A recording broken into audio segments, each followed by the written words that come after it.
Good morning students. आइए आज हम बात करते हैं चैप्टर 3 सिंचाई के अगले टॉपिक सिंचाई की विधियों के बारे में। जैसा कि मैं इसमें आपको फसल की जलमान के बारे में बता चुका हूं। आज हम बात करते हैं कि सिंचाई की विधियां कौन कौन सी है और वह किस प्रकार से उपयोग में लाई जाती है। सबसे पहले हम बात करते हैं सिंचाई की दो विधियां होती है। एक तो होती है धरातल या पृष्ठीय सिंचाई विधि कहते हैं और दूसरी होती है अधोपृष्ठीय या अपृष्ठीय सिंचाई विधि। जो धरातल या पृष्ठीय सिंचाई विधि में चार प्रकार की। एक तो जल प्लावन या जल प्रवाह विधि, दूसरी है चौकेबार क्यारी विधि, तीसरी आपके बॉर्डर पट्टी सिंचाई विधि और चौथी है नाली या कुंड सिंचाई विधि। जबकि आपके अधोपृष्ठीय अपृष्ठीय सिंचाई विधि में दो प्रकार की विधि काम में ली जाती है। एक तो फव्वारा छिड़काव या बौछार विधि इसको कहा जाता है और दूसरी आपके बूंद बूंद या टपकेदार सिंचाई विधि। अब हम बात करते हैं कि धरातलीय सिंचाई विधियां क्या होती है, क्योंकि आपको जब पता है कि जब भूमि में धरातल पर यानी ऊपरी सतह पर सिंचाई की जाती है तो उसको हम क्या कहते हैं, धरातलीय या पृष्ठीय सिंचाई विधियां कहते हैं। ये सिंचाई की सबसे प्रचलित विधि आती है धरातलीय वाली, और तथा इस विधि में फसलों की सिंचाई विभिन्न प्रकार से की जाती है। तो आज हम यहाँ पर बात करेंगे कि मुख्य रूप से जो इसमें पहली जो विधि आती है आपके जल प्लावन या जल प्रवाह विधि। इस विधि के द्वारा किस प्रकार से सिंचाई की जाती है तो मैं इसका डायग्राम बनाकर आपको बता देता हूँ कि इसमें इस प्रकार से आपका खेत है और इसमें आपकी मुख्य सिंचाई नाली होती है। ये मुख्य सिंचाई नाली है। अब इस मुख्य सिंचाई नाली का जो डिवाइडेशन है इस प्रकार से हम यहाँ पर क्यारियां बना करके कर देते हैं और एक क्यारी यहाँ पर बना देते हैं।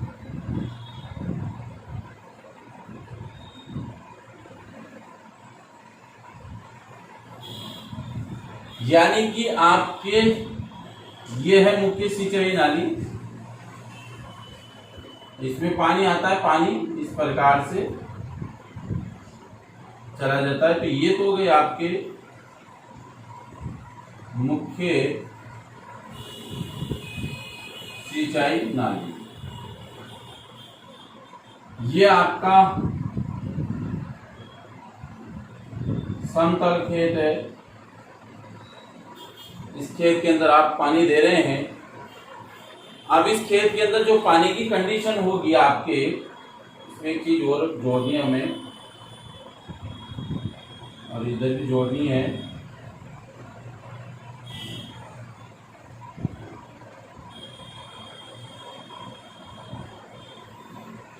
इस प्रकार से इसमें जल प्रवाह विधि है। ये खेत है आपका पूरा पूर्ण रूप से खेत के अंदर इस प्रकार से नालियां बनाई जाती है। देखिए धरातलीय जल प्लावन विधि का ये चित्र है। इसके अंदर हम बात करें, इस विधि का प्रयोग वहां किया जाता है जहां नलकूपों या नहर का पर्याप्त पानी होता है। इस विधि में खेत बिल्कुल समतल होना चाहिए और ये विधि धान जोंट अर्थात अधिक पानी चाहने वाली फसलों के लिए अपनाई जाती है। जैसे नहर के पास वाले भाग है, इस खेत के अंदर इस प्रकार से मुख्य सिंचाई नाली को नहर की जो मुख्य नाली होती है उससे जोड़कर इसमें पानी भर दिया जाता है। तो ये मुख्य सिंचाई नाली के द्वारा सहायक नालियों द्वारा खेत को इस प्रकार से पानी के भर दिया जाता है। पूरा खेत आपके पानी से इन नालियों के माध्यम से भर जाएगा। पूरा खेत इस प्रकार से टुकड़े जो क्यारी आपने बनाई है वो भर जाती है।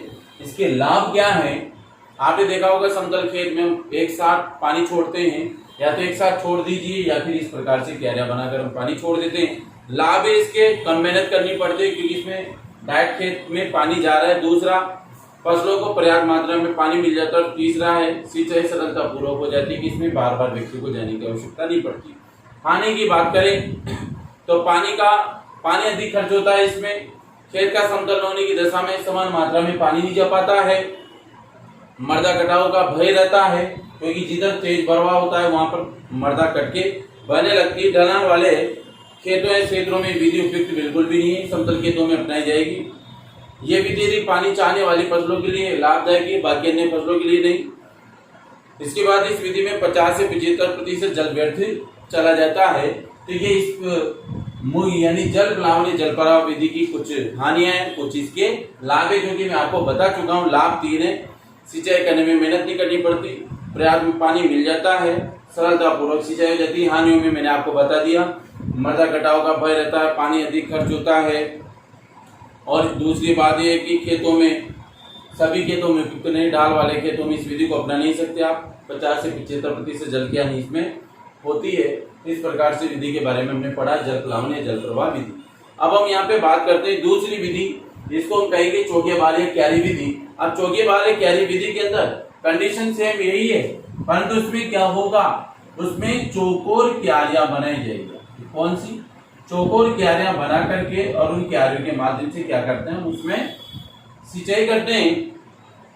तो उसके अंदर खेत का टुकड़ा आपने लिया, यानी कि ये आपका खेत है, और इस खेत के अंदर आपको ये मुख्य सिंचाई नाली देनी है। और मुख्य सिंचाई नाली में आपको इस प्रकार से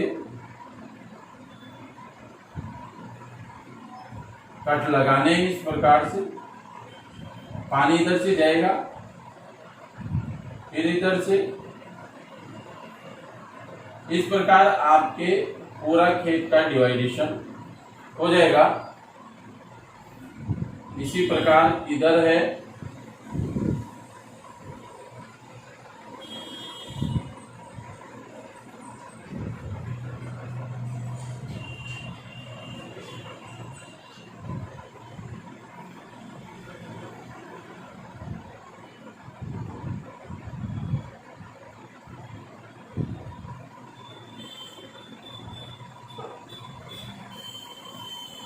इस प्रकार से आपके इसमें पानी आएगा, इस डोर से इधर जाएगा, इस वाले से इधर, इस वाले से इधर, इस वाले से इधर, अरे मुख्य सिंचाई नाली आपकी हो जाएगी। यानी पानी इस दिशा से आता हुआ यहाँ से टर्न इधर इस वाले क्षेत्र में, इस वाले क्षेत्र में, इस वाले क्षेत्र में धीरे धीरे डिवाइडेशन होकर के इन क्यारियों के अंदर पानी धीरे धीरे एक बराबर मात्रा में चला जाता है। यानी धरातली सिंचाई विधियों में सबसे प्रचलित विधि है। इस विधि में खेत को समतल करके आयताकार या वर्गाकार क्यारियों में आपने इसको बांट लिया, और इस विधि से पौधों को सिंचाई करने के लिए खेत में मेड़ बनाकर छोटी छोटी क्यारियां बना दी जाती है। मेड़ है, छोटी छोटी आपने क्यारियां बनाई है, इस प्रकार से पानी में चला जाता है। ये विधि चिकनी मटिया मृदा के लिए उपयुक्त है, जो पानी को अवशोषित करे, लंबे समय तक लंबी नमी बनी रहे। मृदा में क्यारियों का जो आकार है 12x6, यानी कि 12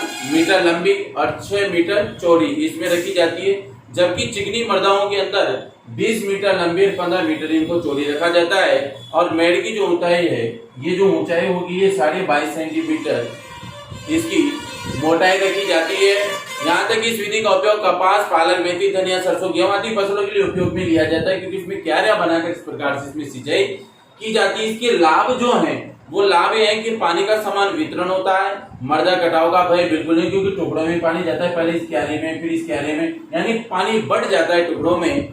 और प्रवाह विधि की अपेक्षा इसमें पानी कम खर्च होता है, बराबर मात्रा में प्रत्येक क्यारी के अंदर पानी पहुंच जाता है, अर्थात पानी की बचत होती है। हानियों की बात करें, इससे क्या क्या हानि होती है, तो देखिए सिंचाई के लिए नालियां और छोटी छोटी क्यारियां बनाने में आपको काफी मेहनत करनी पड़ेगी। दूसरी है कि खेत का बहुत सा बड़ा भाग क्या होगा, कि क्यारियां बनाओगे तो क्यारियां बनाने में, मेड़ बनाने में आधा खर्च हो जाता है। तो ये इसके लाभ और हानियां थी, इसको हम कहेंगे चौकीबार या क्यारी विधि। इसके बाद हम बात करते हैं बॉर्डर पट्टी सिंचाई विधि। बॉर्डर पट्टी सिंचाई विधि के अंदर आपको कुछ नहीं करना, उसमें भी आपको क्या करना है, चारों ओर से बॉर्डर यानी खेत को समतल बनाना है, और समतल बना करके उसके चारों ओर बॉर्डर बना करके, और उसमें क्या करनी है, बराबर मात्रा में सिंचाई करनी होती है। तो उसको बॉर्डर पट्टी सिंचाई विधि हम कहते हैं। तो इस विधि की हम बात करेंगे, 2 आपने कंप्लीट कर ली, तीसरी आती है बॉर्डर पट्टी सिंचाई विधि। तो इस विधि में खेत के ढाल के विपरीत दिशा में हम क्या करते हैं, लंबी पट्टियां, जैसे मान लीजिए कि आपका खेत ये है, ये आपका खेत है। अब इस खेत में ढाल किधर है, इस और इसका ढाल है, ठीक है, यू ढाल जा रहा है इसका। अब आपको क्या करना है, इस विधि में खेत के ढाल के विपरीत, यानी खेत का ढाल यू है, इस ओर जा रहा है ढाल, तो इसकी विपरीत दिशा में आपको क्या करना है, पट्टियां समानांतर रूप से बनाई जाती है।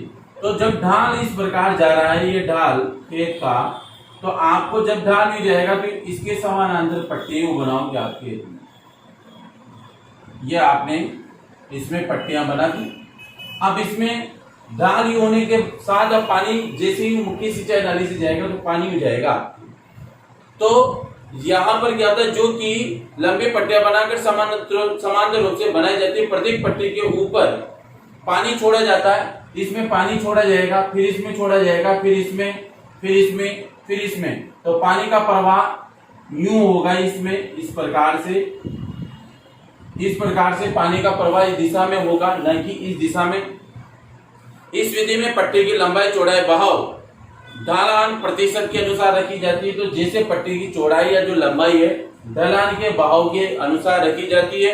यह पास बोई जाने वाली फसलों के लिए उपयुक्त विधि है। जैसे मान लीजिए आपकी गेहूं की फसल के लिए काफी उपयुक्त विधि मानी जाती है, जिसको आप क्यारी विधि भी कहते हैं, क्योंकि गेहूं के अंदर लंबी लंबी क्यारियां इस प्रकार से बनाकर ढाल के विपरीत दिशा में क्या कर दी जाती है, सिंचाई कर दी जाती है। इस प्रकार से फसल को बोला जाता है।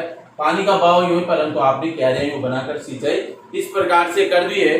लाभ है, आसान सरल विधि है, इसमें किसी प्रकार की कोई समस्या नहीं है।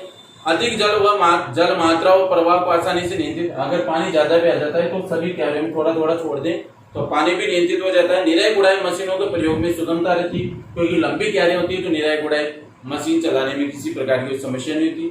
मेड़ों नालियों के रखरखाव में खर्चा कमाता है और जल निकास की व्यवस्था आसानी से हो जाती है, क्योंकि जिधर बहाव है उधर कट लगाकर पानी को आप बाहर निकाल सकते हैं। हानियों की बात करें इसमें, तो इस विधि का उपयोग कुछ ऊबड़ खाबड़ जमीन पे आप नहीं कर सकते, क्योंकि इसमें बराबर मात्रा में पानी नहीं जाएगा। और धान की फसल में इस विधि का प्रयोग बिल्कुल भी आप, क्योंकि इसमें पानी भरेगा, रुकेगा नहीं, टहलेगा नहीं, और जल की मात्रा कम होने पर इस विधि का उपयोग आप बिल्कुल नहीं कर सकते, क्योंकि जल की मात्रा अगर आपके पास कम है तो आप इस विधि का उपयोग बिल्कुल, क्योंकि इसमें लंबी क्यारियां बनाई जाती है, पट्टियां बनाई जाती है, लंबी बॉर्डर, तो उसमें पानी पहुंचने में अधिक समय लगेगा और सिंचाई और आपकी फसल भी सूख सकती है। तो ये हानियां थी, इसकी लाभ इसके थे, जो कि मैं क्लियर कर चुका हूं। इसके बाद हम पढ़ते हैं नाली या कुंड सिंचाई विधि के बारे में। अब इसमें नाली और कुंड सिंचाई विधि में आपको क्या करना है, इसमें जैसे आप फसल को बोते हैं तो उसमें छोटे छोटे कुंड बनाए जाते हैं, डोलियां बनाई जाती है। उन डोलियों में क्या होता है, डोली के ऊपर फसल को बोकर नालियों में पानी छोड़ दिया जाता है। जैसे आपने देखा होगा आलू के अंदर या टमाटर जैसी फसलें होती है, उसमें नाली या कुंड सिंचाई विधि का उपयोग किया जाता है। इस विधि का नाली या कुंड सिंचाई विधि है। इस विधि में फसल की बुआई मेड़ पर की जाती है, वो सिंचाई नालियों में की जाती है। यानी जैसे आपने आलू की, ये खेत है आपका, और खेत में आपने क्या बनाई, ये मेड़, ये पूरी मेड़ है, ठीक। फिर आपने यहाँ बना दी ये मेड़, फिर आपने यहाँ बना दी ये मेड़। यानी इस मेड़ पर तो आपको क्या करना है, फसल को बोना है, इसमें खाली यानी जो नाली है बीच की, उसमें क्या करना है, पानी छोड़ना है। तो आपकी फसल किस पे उगी हुई है, मेड़ पे उगी हुई है। तो यहाँ पर क्या होता है कि इस विधि में फसल की बुआई मेड़ पर की जाती है और सिंचाई नालियों में की जाती है। तो नालियां इसमें सिंचाई की जाती है। आलू की सब्जी की खेती आपने देखी कि आलू की, उसमें क्या होता है, मेड़ पे आलू बोए जाते हैं और नालियों में सिंचाई की जाती है। कुंड की लंबाई कम ढलान वाली मृदाओं में 30 मीटर, यानी 30 मीटर, वो अधिक ढलान वाली मृदाओं में 300 मीटर इसकी लंबाई रखी जाती है। क्योंकि लंबाई बढ़ाने पर क्या होगा, पानी तीव्रता से जाएगा तो वो कवर कर लेता है। जहाँ ढाल कम होता है वहां पे आप क्या करते हैं, लंबाई कम कर देते हैं नाली की। इस विधि का उपयोग आलू, शकरकंद, हल्दी, गाजर, अदरक, ज्वार, गन्ना आदि में किया जाता है। लाभ इसके जल का वाष्पीकरण कम होता है, क्योंकि पानी नालियों में भरा होता है, क्योंकि जल कुंडों में ही रहता है, और संपूर्ण भूमिका से उपयोग इसके अंदर हो जाता है। इसके बाद हानियां इसकी बहुत ज्यादा है, सभी फसल की उपयुक्त नहीं है। मेड़ और नालियां बनानी पड़ती है, खर्चा अधिक आता है। मेड़ की बराबर देखभाल करनी पड़ती है। अगर मेड़ टूट जाती है तो आपकी फसल को नुकसान हो सकता है। बलुई मृदा द्वारा इस विधि का उपयोग बिल्कुल नहीं होता। चिकनी मटियान मृदा में आप इसका उपयोग कर सकते हो। और मेड़ पर लवण एकत्र होकर पौधों की वृद्धि पर क्या करते हैं, विपरीत प्रभाव डालते हैं। तो इस प्रकार से आज हमने ये सिंचाई की धरातलीय पृष्ठीय सिंचाई विधि की जल प्लावन, जल प्रवाह, चौकीबार, क्यारी विधि, बॉर्डर पट्टी सिंचाई विधि और नाली कुंडी सिंचाई विधि के बारे में आज हमने अध्ययन किया। ऐसा कि आपको समझ में आ गया होगा। कल हम बात करते हैं अधोपृष्ठीय अवपृष्ठीय सिंचाई विधि, फव्वारा सिंचाई विधि और बूंद बूंद सिंचाई विधि के बारे में कल अगले वीडियो में बात करेंगे। Thank you so much.